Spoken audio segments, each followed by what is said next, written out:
se la mai tolo o le tusi o alima. Leo lo fa autu mai ia le nei ua vaiaso. Le tua na tia la lava te ngana ka ka mala mai mai. Ai fa mai no lo tu ne tua se me fa na me e ala mai e o tima. Mai lo na ia ni fa ma mai no lo tu ni ia. Ne o ma tu ko ko ma tu ai ma no so. O e fa mia ia te mato. Fa te fa fu. Amen. Por essa data, va aima. Mata i no fumo e kale se. O le fia frenei wa se ela tanto fa soa i le mata o koe fa. Anga i le iwa. Sfutas. Sfulfai o sumariba. Fa i pe sumafai o sumariba. Fa utuina ia le tanto mata o ko le fia frenei i le autu o le tatalaina o le tusita ai. O le opening of the seal of scroll. O le tusi ta ai ua te talaina. Tau te sila fia le amatanga o le matau kue wha malilima. O i e te mua ai le mele e ta ua o le enthronement. Po i le o lo wha matalaina mai ai le mea na so ina ua uma le maliu o Yesu. Te whaitawina le matau kue wha malilima ka Yesu te mia manoa o lo wha matala mai ai le o atu le tumai mamoe na fasia matungatu iai le tusita ai le te maua le whamatalanga na tangi iai o ane na tangi o ane whamai le whamatalanga ua tangi o ane ona ua le maua se tasi e mawhaina tatala ina le tusi o ina le matau pe whama le matau pe lima le na tupu ai le melea o le whae e atu o periso na te avea pe na te o ia ua abatu iai le pale alini o le na malumalo o le tamai mamoe na fasia. Ai tau te sila fia la. O i le maua mai e ata so se whainga malola. I to tongu o le whainga malo i Sawailu. So se teimi lava e sui iai le tupu. E umalo na whae iai le whamanianga whakatoa atu iai le puro o le tupu. O na abatu malama lea o tusi, o lo tusi ai mata upu whatatau le malo. E aluatu ai matusi e whatatau i le tūranga o lo iai le tamau ai o le malo. E aluatu ai matusi o lo tusi ai tutongu. Ni whaasalanga e le i mawhai o na whatatau wina. Whatataima. Tau te sila fia lina o uma le whatatau tonga o le tātou whainga malo le iai. Na batu malama iai tusi mai le whainga malo le sa. Le sa iei mua. O le tāu o le mea lea po le transition lea, e mawhai o na so solo le le iai le whainga malo fo. La tau te waaba aila, pena whaape i le whaapol kalameina le malo tuai. Ina ia mawhai na ta oto le le whaanga solonga o le malo fo. O le atalena, e te maua te tonga o le matau pue whama le matau pue lima, o le tusi o Daniel, le tusi o whaalima, o lo iai le tusi ta ai, o lo whaamau ina ai le tala whaasolo pito, o mea o lo tutupu, ma mea o le a tutupu. Lea lai te tala ina i le atiafi le nei. Anapu, na ave ai le tusi a lofa i e ka le si e fitu, whaailoa i e ka le si e fitu, po le a lava le tawalu manga le soifuanga wa mea o lo o iei na tātou moni mawina le tele o whawhitauri le whaamalo si o le tātou inga whakaupau. O neila, le ua tatala ai le tusi lea, tātou te matamata i le whaangaso longa po event o lo whaahalu ei le whainga malo, le ua maualo tātou tupu o le tamai mamoe na fasia. Le whiawhia ne, tātou te whaapa ai i le tusi ia sa iai ona whaamau whailonga whitu. Lea le ātala talaina. Se whaitau mai lau tala hofa mumu, whaitau.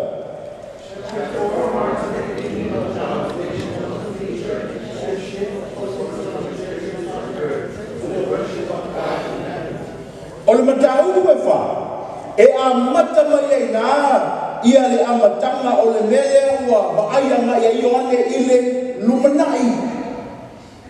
Matau koe whaafa mai le whamatalanga, ua iai le shift. ana pole na tātou wa'awa'ai e ekalesia fitu i le laulangi. A o neila, ua iai le shift. Ua leo toe focus i ekalesia i le laulangi. A ua shifta nga i lunga i tāpua inga ma whainga taulanga e whaatatau i le tua ma tāu koe wha. E te mo ina ma tāu koe wha, le whamtalanga whai mai o iai le nofo ali i le langi, o iai le o te tie ai e pupula mai e winga esero na mātanga fie e whatusaina i le maa Iasepi. E whamatala ai le malu ma le matautia ma le sirisi ese. E le ngata iai le ainga lava le matau koe whaafa mai le whamtalanga nei loa toe i ale toe i nei lua suru man whaa. O loo lātou sio mia le no fuali ai le teimi la maitas. Na vai e ane fa mai le whamatalanga o wila ma whaitutili. O loo whapena ona whetali ai mai i lunga o le no fuali. I le teimi la maitas na maitawina i ane le whalinga lea fa mai na iai ia le tunga la mepa. Na iai le sami tio ata. Mai whamatalanga na iai manu e whaapo me ola e whaa. O lo lanto ifo matapuai mavi. O mai lo matapu lima. Se feitau fa mo le tau feitau. Shifting focus from ongoing worship to a specific event. O le feitau po inga i matapu e whaa. Ai whaafua se iau na sui le me awea iei ane le mai moa tangata i le matau koe lima to a specific event. E ei se mea whaapitoa lama lo tupu i na manao i ane tatai anga iai le mai moa tangata whaitau whaatasi na utalbo meanga soai whaitau. The appearance of a seven-seal scroll in God's right hand. Manao i ane e se toi whaatepa lama i ale tangata. E iai le tusita ai o iai whamau whailonga i le lima taumatau o le tua. O le tusi whailonga la lea, o le tusi leo lo iai o na whamau whailonga. O le a tātou wa iai. Ma le tusi le fia. So se teimi la mai a mea i se tusi tāua mai se isi malo, e iai le mea leo le sio. O le sio lea, e le mawhai e se tangata o na breakina. Se e longa lava na le tangata e ave ama iai le tusi, e mawhai o na ia tatalaina. Lea la tātou wawa i e le fiafi nei. Whamau whai longa momoa, whaitau leo tele mai whamau mole, whaitau.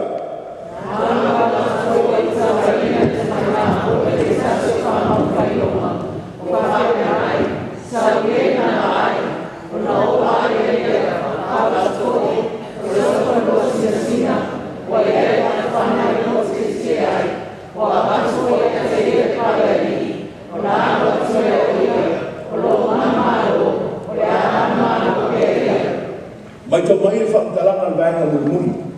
O loo manu malo o le a manu malo peia. Pa mai le anta le solfanua lea na moa ina Ioane i le whalinga. Nai lo atu e Ioane o le solfanua sina po o le solfanua pai. O le tangata o loo tie le solfanua pa mai le whaamtalanga o loo iai le au.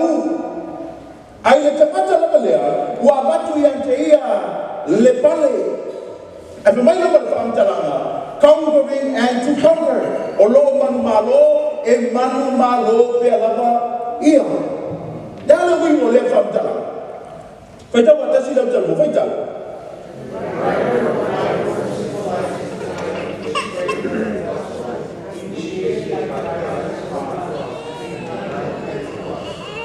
O le wingala o le waila le po le takata le ketie. Pa mai le whaamtalanga. The trying o le manu malo. Tom silfia se te whafoio tu e lata lea. Tom silfia i ata le lena ufa i atu le whaamtalanga le amutanga lava. O mea malama i e tutupu i. O lanto wata i o ata e maua mai whea. Whea ngai na tuai. Pa mai le whaamtalanga. So se teimi la pai manu malo ai se autau o Roma i se tau ana lato whea ngai ai. E ilo mamao tuai tangata mu manu malo e vai atu. O tie mai le general i le solfanua pai. E ilo le lei e tangata. O manu malo tato au. Ina oi mo atu le tangata o tie i le solfanua pai. e no aile manu malo le la tato tua ye i ko mai fantalanga o le fatusa le o le manu malo o le tala ina atu o le tala le lei e fa awa lo fa so atu e te metawina i le fa metalanga i le raida le e ye no na moa e te mau o le mataupu e suma le iwa fa i ko suma tasi fa tafa mo le faita portrays a white horse and on its rider go who faithful and true. Ole noa na ole takata le te le sorfunua. Le fai noa mo bole na tala ina. Ole noa o faithful and true. Moni ma fa amaoni. Aisha, le ama ole tala le lei le tua e moni ma fa amaoni. E fa mai le whamtalanga. O le mea lea mau o tangata lea o le au. Mantua lea o whai atu ia te o tau. O le iwa skupa sene e li mai whia ngainga. Tuai, tau te sila whia. O le tele o taimi e tā ua le au le whia ngainga tuai. E wha asino lea i se au pema. A symbol of the enemy's forces. O se whaata lea, e whaata ai tangata te e lea tua e whaatusa i le au. But at the same time, e whaamaina le au, o se au penga a le tua. To si fia whamtalanga le whiumpa e le tua. E ai whaitawina mau e la, whai mai. God rides a horse with a bow in his hand. E whaitawina whamtalanga tusa pukuka ma le tusa salamu. O lo whaamatala mai ai, le au penga e whaamaina e le tua, e whaatamai ai ona fili, o le au. Ai le teimi la metasi, wa whaamatala ina lea le au, o le manu malo, le tala le leia le tua, wa tala ina. Rona tolu e te maitawina, e whaamau i ronga lea, i takata whamai e iei rona pale. E whaapale ina ai, ia le takata lea, se whaitau whaamau mole whaitau.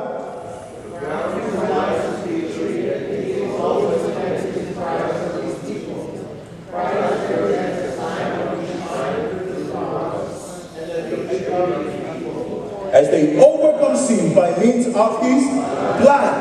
Ole palelea o pale ine ke riso, ole whailonga lona manu malo ele sataro.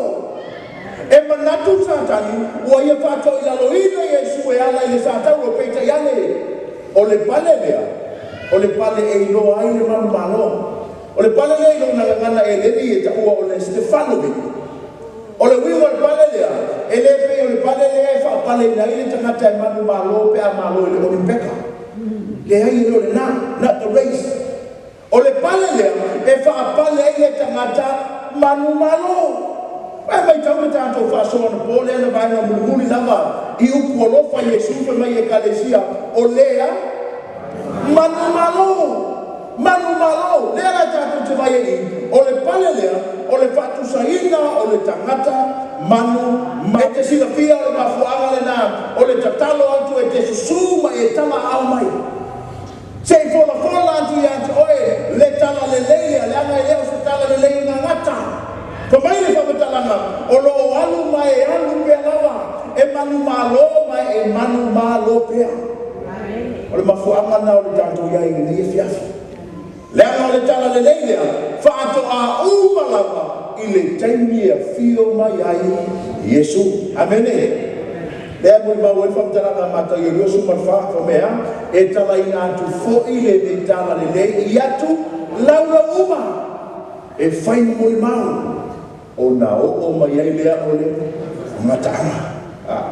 Ta tala loa mara whama whai longa lona rua. Whaitau mai whama mone rai samsama whaitau.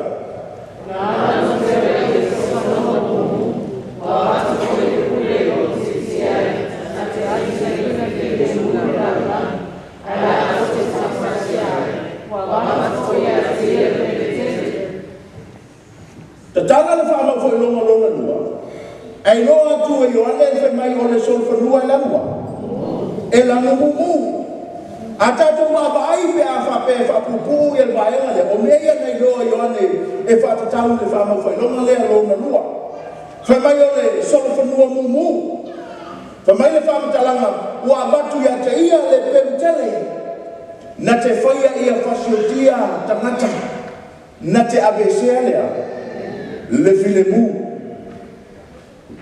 o le lanu mumu o le whaatasa o le whaatusa lea o le sauanga toto whatoa uma ba ai atu i le manu malo le tala le lei ai whaahani mai oa wa ia i le sauanga toto ai sea ia le wingo lea whaamtalanga vai e whaamtalanga matai o mtau pesuku whaitau whaamamole aua tau te mana tunatu o sawe bantu le filemu i le lalulangi o te le sawe bantu le filemu a o le pene aua o sawe whaamasi le tangata malo le tapa o le tamatei le foi ma whaamasi malo le tina o le ava foi e whaamasi ma le tina o la matane e whai foi le tangata malo le ainga whatoa au mana whai mai e su e manu malo pia lava ai e mo mai aka lonu lua ua iai le sawanga ai te mai tawina le whaamtalanga a le tusio mātai o pe mai e su o te lei sawe a mai sea file mu te mai tawina e tātoru le ni tā ua le upo le whaamasi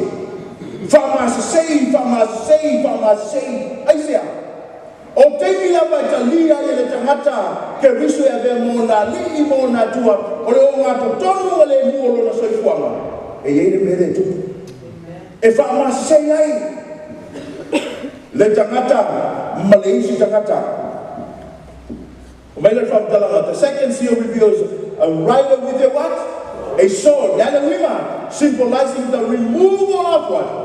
Of peace le ave seina mai lea o le filemu ave seina mai ia le filemu mai le lanoranga se faitau mai la vaenga la so ka mon moler faitau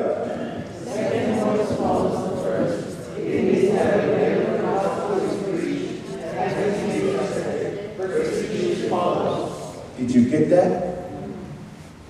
O te mi uma la pe manu malo ai le tala le le e talia le tangata ma avea ke riso mona tua o le alme soai sawanga e ka le sia mo mua le ngako vai e poi e feso o le whaatusa lea o le ekalesia lea e whaatusa mai le solfonua pai le manu malo le tala le lei e kisi le fia men tupu le ekalesia na so o e feso na sawaina te sila fia o le solfonua mumu lea o le whaatusa lea o le ekalesia i samrana le ekalesia ua sawaina fa mai le whamtalanga o mea umai o iai le solfonua pai po le tala le lei a hao na talia le tangata le ame tupu ai sawaina e sawaina ma Yesu ele sawa ma se filemu ele sawa ma se filemu na fa amase sei tangata e ma fu mai ile tala le ona tala le fa ma foi lo malo na to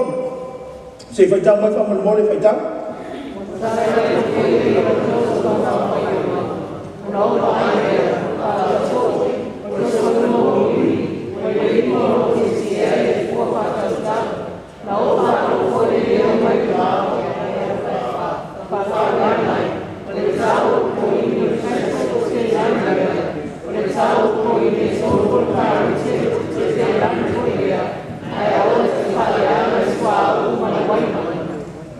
na uma na whaatepa e Yesu Ioane le soponu pai o le tala le lei e manu malo whaata ia Ioane fōlinga o le kalesia o sawaina o le soponu mumu e te whaali mai le whamawhailonga lo na tolu o le soponu lanu liuli e wha mai le whamtalanga o le soponu lea o lo te e le tangata e iai le fua whaatautau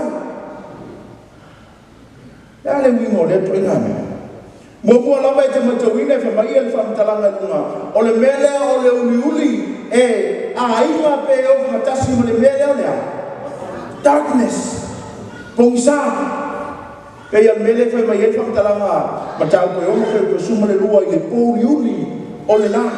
Whamai ma whamtalanga. In the New Testament, i totonu o le whenga inga fōu, darkness symbolizes the what? The absence of the gospel. O le langa uli, o le whaata le e whainoma iai, ua alu ese le tala le lei. Le tala tale leile fe mai e manu malo pe lava. Ai o mai ifa mai wa absent wa mataona mo watu amatana besi e foli mai o le tangata lea sa ia talia ina le tala le lei lea sa manu malo ua fefe isa wanga ona ua fefe isa wanga ua alu ese ai le mana ole e peia o ki ka kuso alu ese ai le mana ole tala le lei sa tatau ona manu malo se vai tau fam talaga fam mo fai tau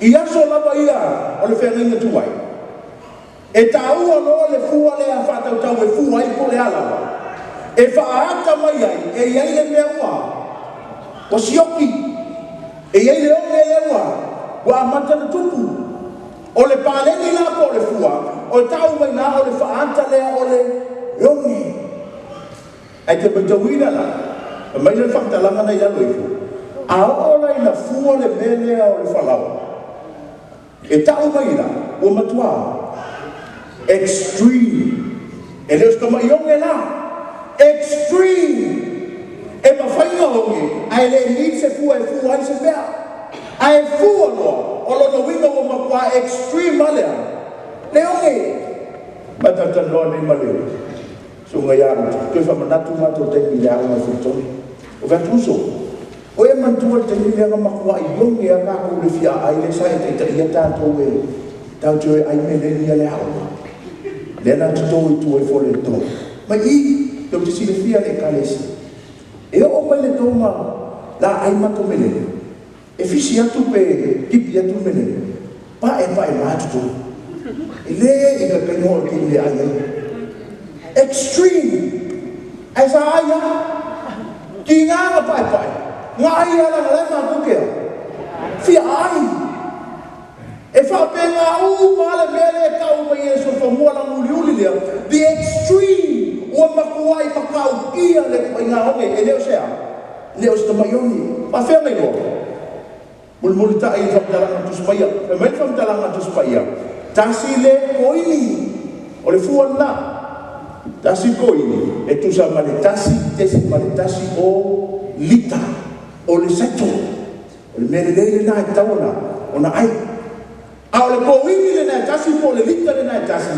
e tutusa lo na tau male te nari te nari le tupe le tasi a fe mai le whamtalanga e le nata e tasi le koini le te nari le tasi a fe mai me so ai e tolu koini karite e iei le se o le seto ma le karite tu sila fia o le mele o le karite o mele ai e watu tangata au na ya o mai fanga ya lanto so fangua se tulo o le me ai e watu tangata mati diva e au mai ya fa ye lanto me ai ai mai to mai famtalanga tu spaia ona o matua extreme lava leone fa mai famtalanga tolu koi tolu tesi male tolu lita o karite e tusa le tau malea seto o lono winga e ke fili pe ke alu e whaatau le seto pe te whaatau maia le koini seto le leia ngā le kasi le lita ma le tolu koini o me ai manu e tasi le tenanu o wheo mea e ke alu e wheo mea e ke alu e wheo seto ba ko la ka o le ni le pa extreme ma kwa extreme ma ole seto le pe ai le ya so fa so o tangata ma o lo a ole ka vite ole me ai tangata ma ti ba fa mai le fa mtala e o la mai le ai ma u fu fa atau ai se ma kwa ma ka ki ale ma lo se le ole oni fa mai le fa mtala ai au e te whaleanga ile suaua ma le wina dana wingo le nā whaamtalanga fua le saito fua le karite au e te whaleanga ina le suaua ma le wina se whaitan whaatasi whauna mo le whaitan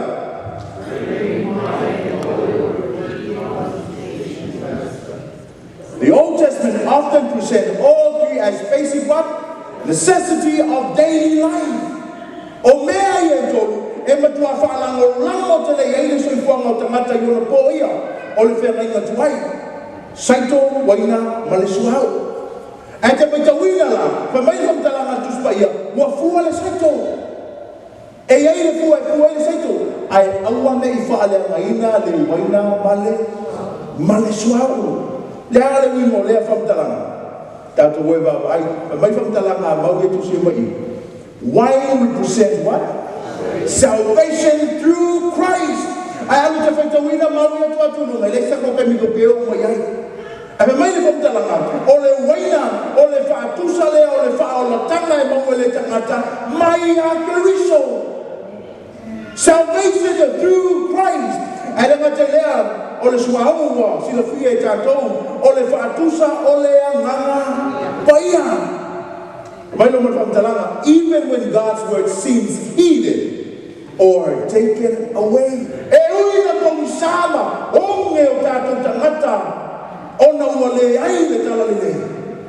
The good news is the Holy Spirit is still working. There was Jesus. E oina matuai extremely onge I le ola whaaleanga o tangata. Pe mai le tua, awa lava me I whaaleanga ina le waina malesuhau. Le waina malesuhau. Vai la o tau le onge le tau no mai e tu siamo. So fai tau ka manu, fai tau.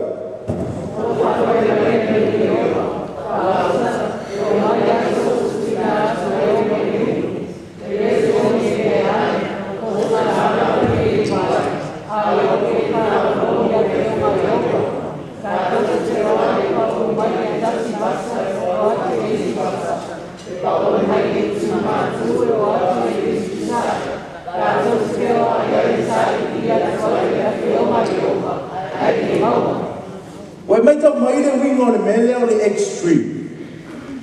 Le fai mai whamtalanga le whiong pai e le antua. Fai mai e sau mai le kasi basa e ane waku I le kasi basa. E pau mai le isi tu e o atu I le isi tu ise. Sa sai.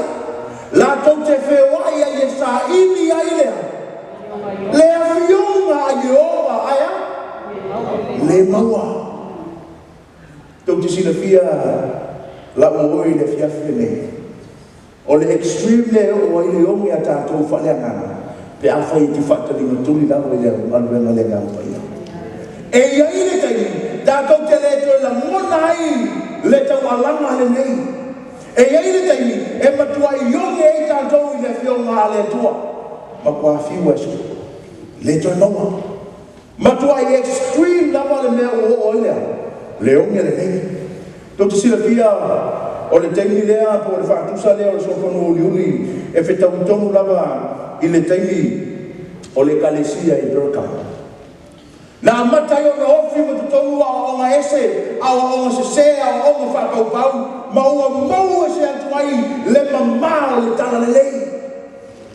O le mafuanga nana lato mau e leonge. Ua whātumulia o lato mawhau I filosofia whale tangata, ai whātua nā ia o ngā le tusipa ia. Now imagine what happened. Ua o ai le pomisa. Malalo o I le whiawhine nei. O le nui fui nā mo tātou. A whaila mai tātou te whatalinga tūli le tawalanga ino le whionga le tua. There is a time e matua extreme mai le darkness ia te oi maa. E iei le taime e matua I yonge ai. Ai whama I yonge le onge wha le nganga. Te tala ino wha ma whai longa lona wha. Se whai tau wha mo le whai tau?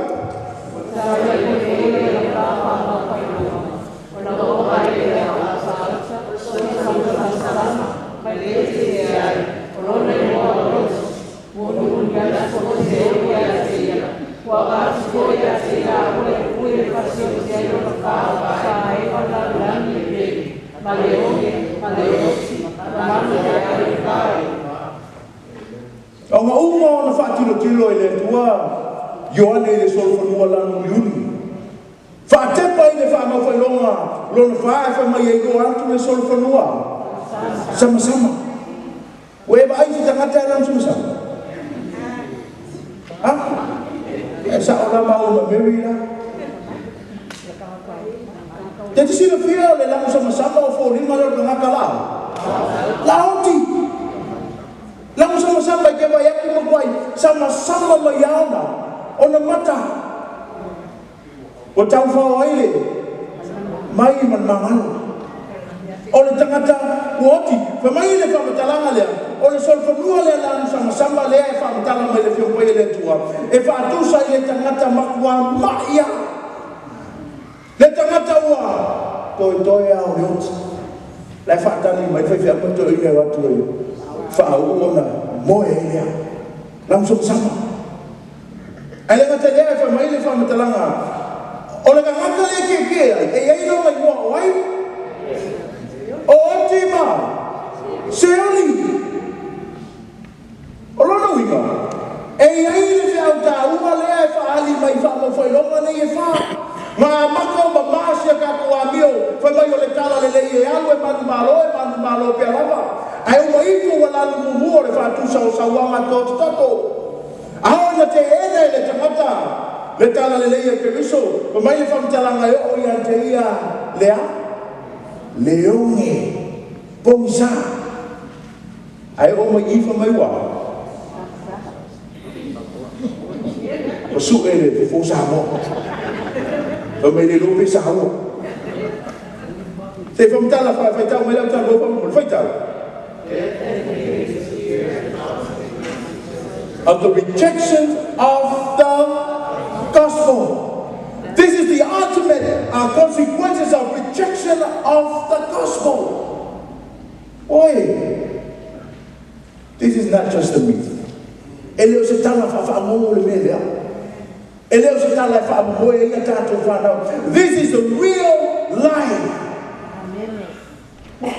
Ole tanto sa balinga lea. Fa mai le fa matalanga. Ole sol fa no la sama-sama. Ole totongi le ole tangata o matua te enga lea. Le tala le lei. Ole na totongi ole a. Ole oti. Ole oti. Pe yang fa mai fa matalanga le lalu. Death is a natural one. Consequences of the famine. Ole oti faletino, ole mele mau mai pe a honge le tangata. Ile taimi etas. A ona matua yonge tato le falenga. Olona tamu umolea. Ole oti. Ole oti. Leto yesia. Leto yesiola. Faitau fa mole la uta mo faitau.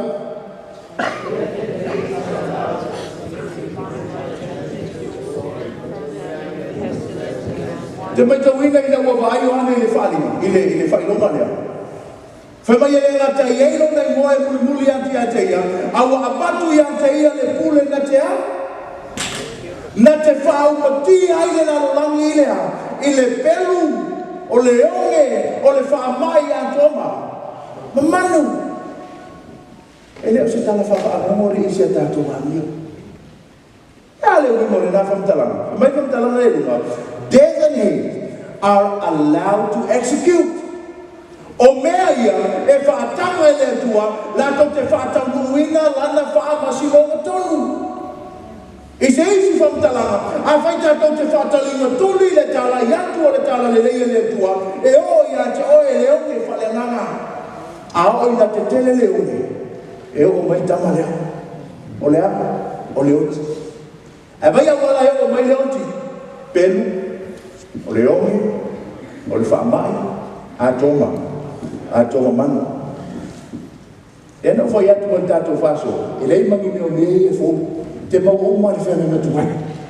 E mai le whamtalanga, this method, o mea i e whaatanga le tua, e whaao mai eile o tipo lana whaamsinonga, are used in the Old Testament as a consequences of sin.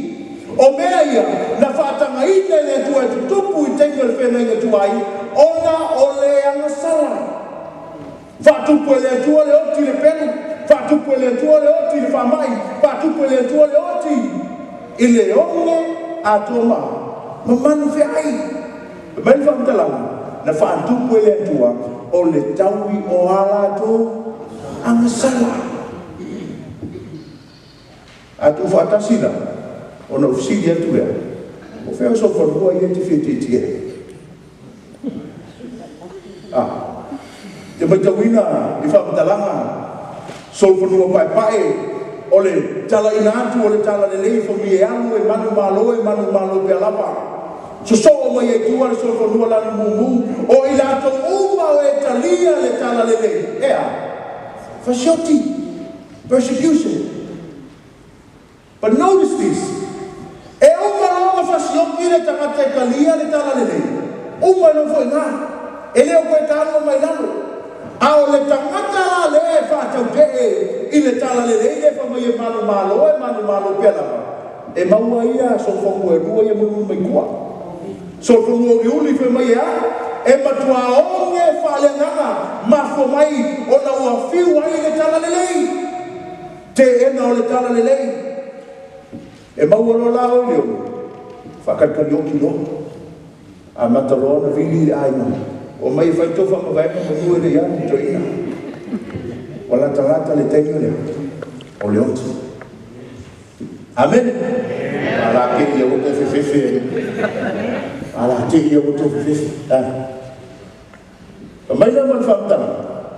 O isi la whailonga ia e muli mai. E ese mai lea. Le whamo mua lea. Whawheo na ese. Pa mai whamtana. O le whamo mua lea nga kuma ai so whamua. These are the consequences of what? Unfaithfulness. O tangata ola lātou te le whamaoni. O tangata na lātou le talia ina, le tala ina atu, o le tala le lei. Wheto ai lama, so whanua ia e. Wha. O le lima, le la so i e tātou. Mai le whamtalanga, o i le whaata mai ai, i lātou ia na fasiotia e solo whanua i lona lua. The persecuted. Whailonga lona lima le nā. Sao pe whailonga lona o, whamai whamtalanga lea. A divine judgment on the what? Oppressor. O i le tali ai le tua i tangata, lātou te atu i le tala lelei. Ma le lona fitu. O i le introduce mai e nore mele o le silent. Ua matua ngu le langi, e wholinga mai, e iai le mea lea ua tupu. A tau whaina mei o tātou mai tawine le fiafine nei. So whanua e whaolo whamatala mai ai, le consequences o le rejectina o le tala lelei. Lona lima, tātou te vai ai tangata ia sa whasiotia whamaturo ona o le tala lelei. Lona ono, tātou te vai e whamasinonga le atua i tangata te te. Ma le lona fitu, o makuasa o le langa. Which means e ele mea le ua, ele mea le ua tupu. Ta tala loa le whailonga lona lima, se a tātou whaitau whamanmole. Whaitala.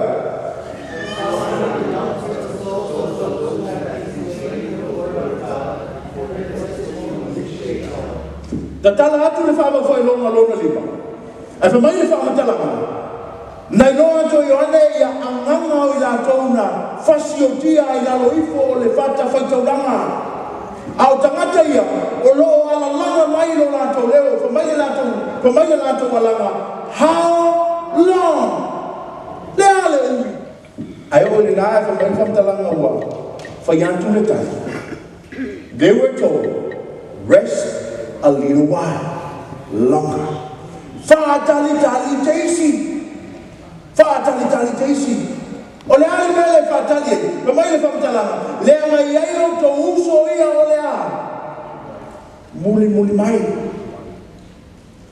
Le teu e whapea o se tala o se leo whatau uina pena o se tala whawhangonga. E te ilongi i le whamtalanga lea whaatali titi. E iai tangata lātou te tāo fi mau i le whātuatua o le a whasiotia o i lātou. Ma fuanga na whameo le tua whatali. E lopo oele sine whatali mai ai. E le lopo ha. Pea o le tofo ina lo tātou whātuatua e o maisa wanga te tele ia te tātou e whasiotia. Ma fuanga na whameo le tua i le alanga le whatali. Whatali. Se ia tau nuku mai o tō uso. Se whaitau whamamole whaitau. Tato au telefon. To violo fale yo na sulo le fa foi le la fa mato ba. Fa tau mo le telefon fa mo le fa tau.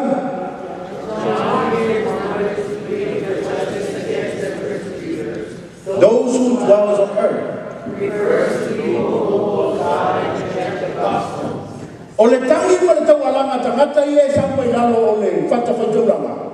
Pamai o afea te tau i mai eo mato toto mai tangata ia na lako fasio tina i mato ma mai famtalanga.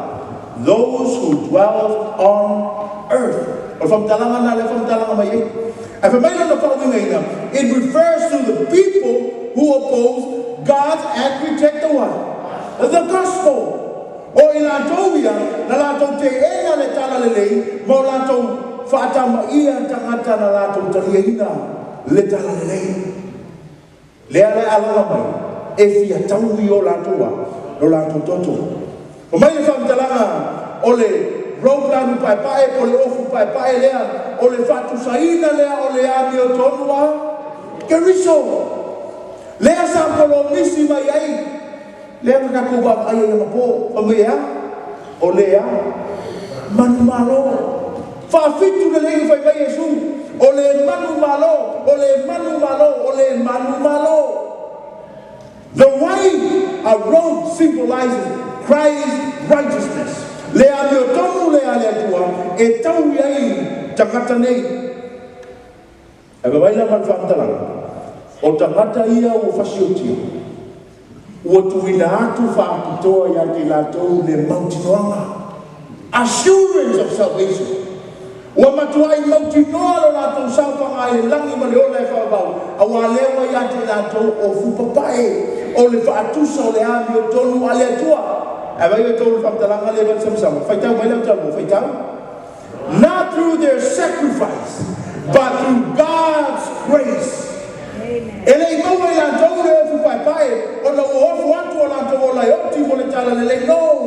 No. Assurance there. Ona ole lofa tu loa o Cristo. Tatala lo ma fa lo malo.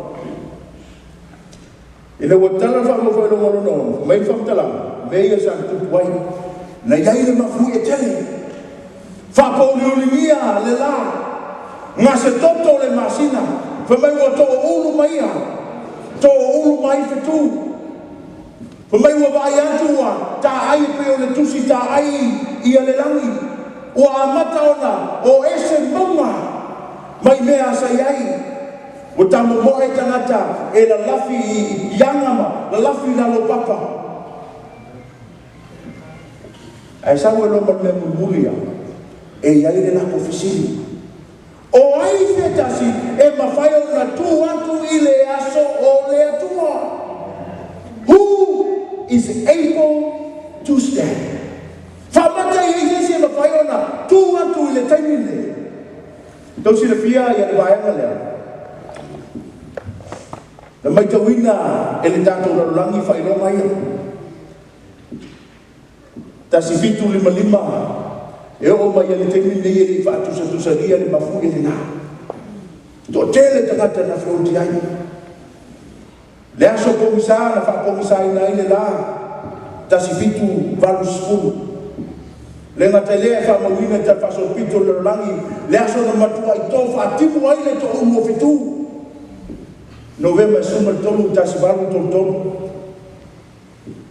na matua i wa ai le mele o le revival i totono Amerika. Did you know why?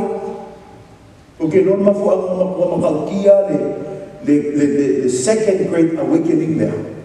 Ile manatu o tangata o lea a fio ma Yesu.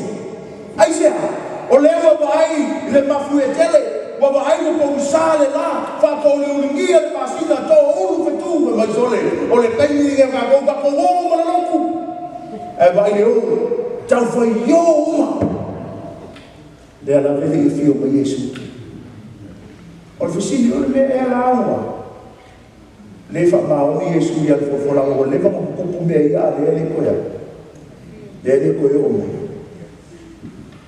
ale asa kala kuspai. O le ale ni mo ia me. Tatu mo fa talangan mag mata yu mo sumar fa fa yu mo sumari fa tau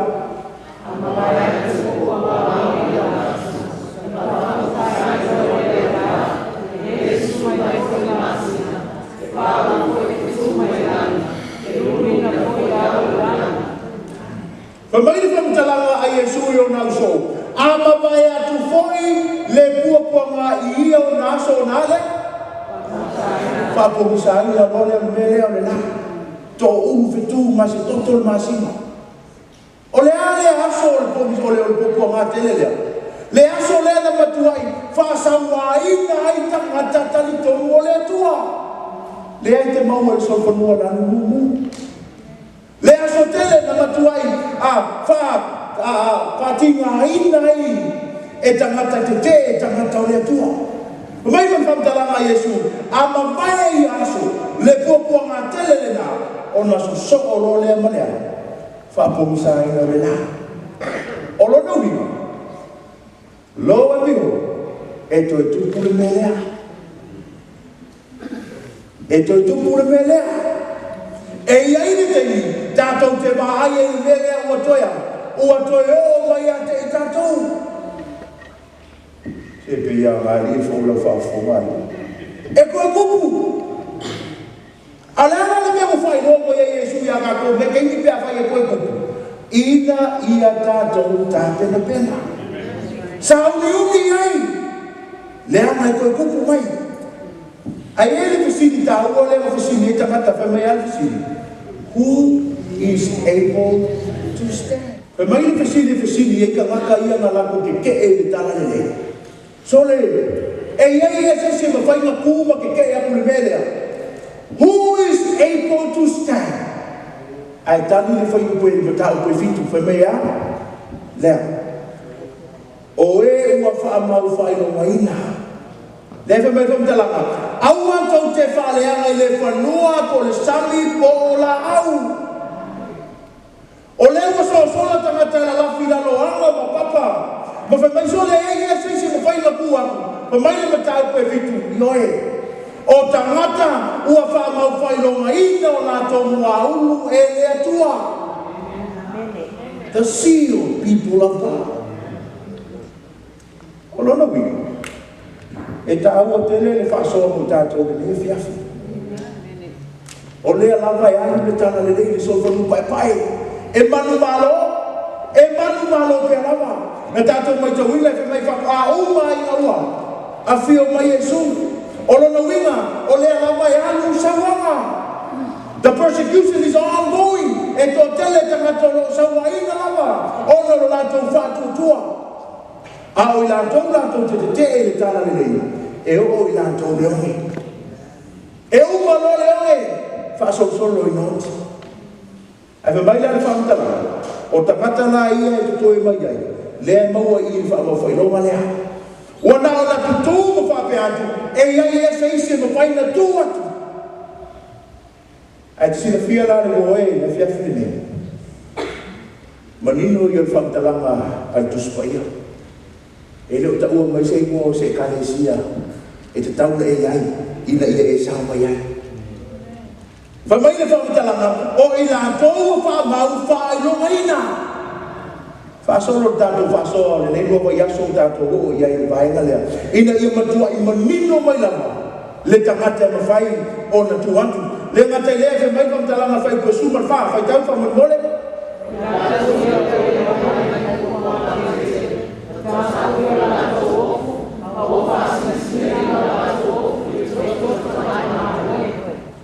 ele ngata la tangata ia fe mai kom tala ma wa fa ma fai lo mai ina ilanto au tangata ia mai fai ko super fa o e o mai le pua nga tele o ila toia o le afasiotia o le tala le lei e o mai le pua nga tele fai mai ua ta fo i o lato ofu ua fasina sina ina o lato ofu ile toto le tamba i mamoe. They show God's desire for people to repent and be saved. Mafuanga leo aba bawo tia to ile ni fia ina ia mafaina tape na ina oe ai le iyo le taio ili ngapu Ila ia mawhaina tāpena I tātou. Ai le io o le aso o le toa sā, o le tua mai le whamtalanga. E ui anga, makua I kākou wa aima, tilo I le whamtalanga le whiupa I le tua. Many still refuse to turn from wickedness. E ui ana tawalanga atu le tala le lei, le lua pa yaso le tātou ki salvali ai. E iai lava le tangata, e wha atau te. E le mawhai o mai a talia ina. E iai le tangata, ua malie lava, e te a ua malie lava e wha atalitali, I le aso le whamisinonga a le tua. Pa mai le whamtalanga. O wha o ili ngā pūi e tutu. O le wha iloa mai e leo le intercepta le tua, I le tala whasol pito le tatu la rangi. Lea e anu teni nei. Mai le whamtalanga. The first two, o ili ngā pūmo mua lua. O loo, whaia e whatatau I tangata e te atu I le tua. Tangata te e whatatau iai, sauanga por whamsinonga, lea e whaanta ili ngā puelua. O le tolu ma le whaafe mai le whamtalanga, I address the spiritual decline. E whatatau lea, I le ola whale nanga ua tawa una mau atu o tangata o le tua. Lima ma le ono e mai le whamtalanga, reveals the state of the secular world. Le whamasinonga lea le tua, e palasi tonu lava, I lungo tangata le talitonu. Tangata e te I le tua. So a tau whai la ia, le mea atoa le ai, te mapusela tua I umane. E whapea, mua. O le solfanua lanu pai. Whatuso le tala le leifo mai e anu, e manu malo pe lava. E iai le tangata na te whalomo ma whamfonga, I le whiau le tala le lei, na te talia ina. Ai ai le me solo mai ai tua. E sauaina le tangata le nā. E sauaina ona o le tala le lei I Angeriso. A o le tangata la le ai whatau te na te le taliaina le whiau le sofonua la le pai. E mai le whamtalanga e o ia te ia leone le ai whatusa e sofonua lanu yuli. The spiritual famine. Pamai whamtalanga tusi a mosa tātou whaitawai, e whiu e saili, e leto e moa. A ono lai na matua te tele le omi, o extreme. O na o mai lone o tātou le langu sama, o lona winga ua, whaatali taliot. A o tangata ia, na whasiotia o na o le tala le lei I Angeriso. Pamai le whamatalanga, na toe la ngona lo lātou leo, I le whamawhailonga lo na lima. Nei lo atu ele atua lo lato ala langa mai fai mai o afea how long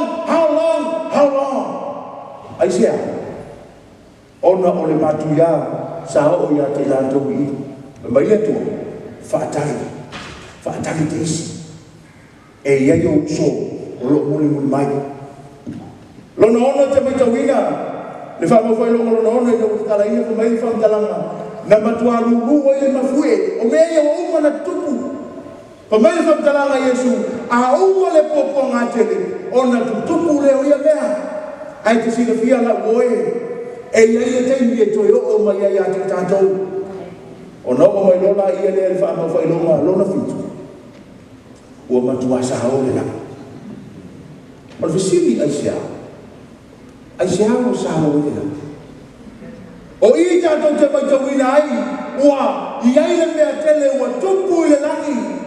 Ua o I tātou I le teimi e whio mai ai ke riso.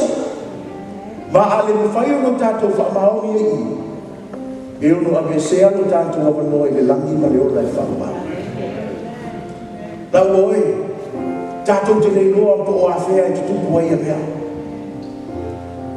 A le whiau la putai mo oe ma au la oe le whiawhine. A o le I oma tāpena Sauriuni e le iso ona whapipi ina I le tusipa ia whamau whailonga nei I vitu na tō I le tusipa ia ina ia whaailoa atu ia te oe la oe maau I le whiawhine nei e iai le aso tele o le tuo lo muli mai ai ale me whai ono tātou tātou e ono iai le whale tongu nei tātou ka fonga ile pese wa tapena ina na pese.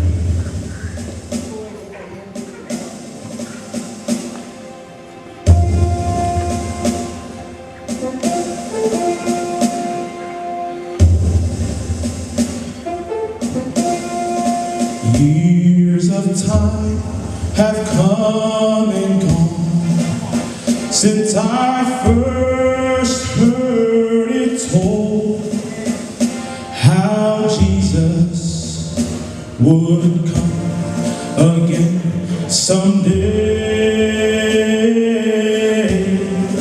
If back then it seemed so real, then I just can't help but feel how much closer His coming is today.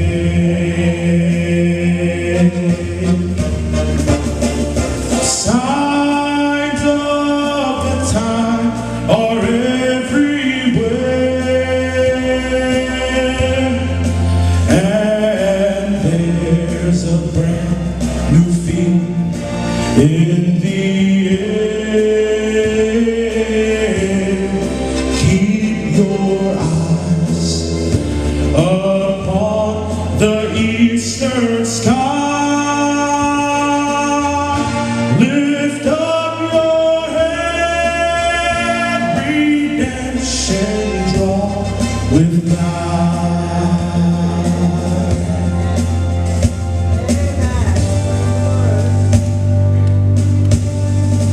Wars and strife in every hand, and violence fills our land.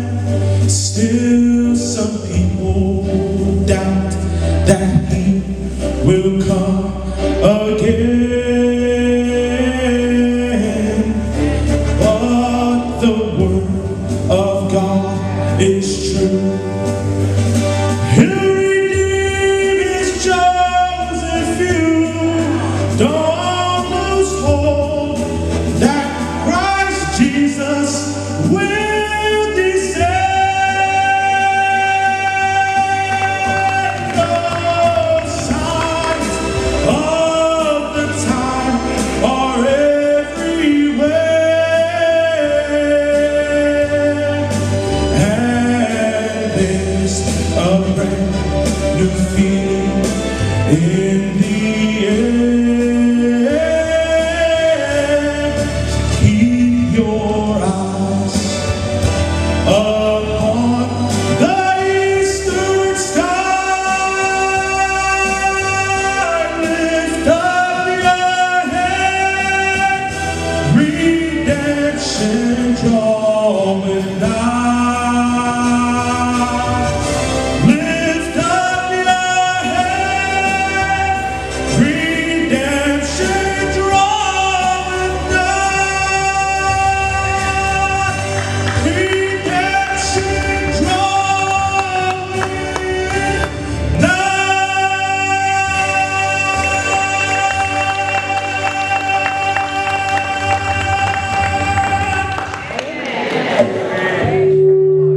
Pastai. Kalau biar jatuh, tutulai mau jatuh, tahu.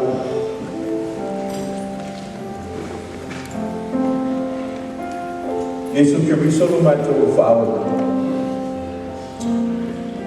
Oi lava na forfona ya te matou. Ite ya te matou se yo le tulingo le langi. Matou ava ai le tua ina o fio ko i.